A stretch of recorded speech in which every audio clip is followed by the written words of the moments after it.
Hey guys, welcome back to the iPhone 7 review. In this one, we're going to be checking out the internals, the CPU and all that stuff. So if you didn't check out the first video, well, I'm going to link it up here or up here somewhere.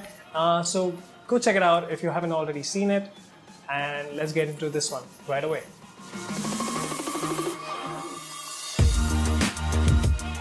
Okay, so the biggest announcement about the iPhone in terms of its internals this year was the A10 Fusion chip.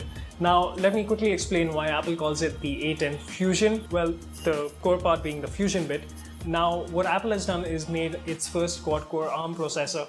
And now this quad-core processor is not like a regular quad-core processor. You have two fully enabled processors which do most of the heavy lifting on your phone and for your apps and the OS. And then you have these two lower powered, lower clocked CPUs which do all the things that require less energy or can be done at a later point in time. So these only kick in when they are absolutely needed.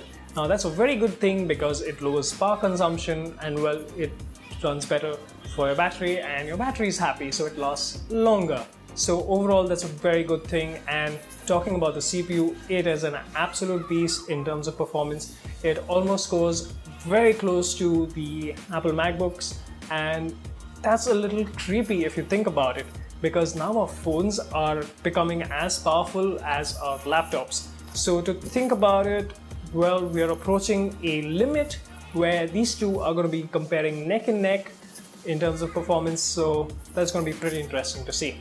The second biggest thing that Apple has done is added Bluetooth 4.2. Now, this is not really big in terms of moving from say Bluetooth 2.0 to 4.0, but Bluetooth 4.2 has some interesting applications, especially in the low energy domain. So I'm pretty curious to see what developers come up and use this for. So we'll have to wait for a bit to see some new apps leveraging this APIs. The next bit is the GPU. Now the GPU has gotten a really big bump, and most of the games that used to previously tax the system heavily now run absolutely smooth. For example, Asphalt 8 runs smooth as butter, and I never got a frame lag or anything of that sort. So I'm very impressed of what Apple has done with the GPU in the iPhone 7.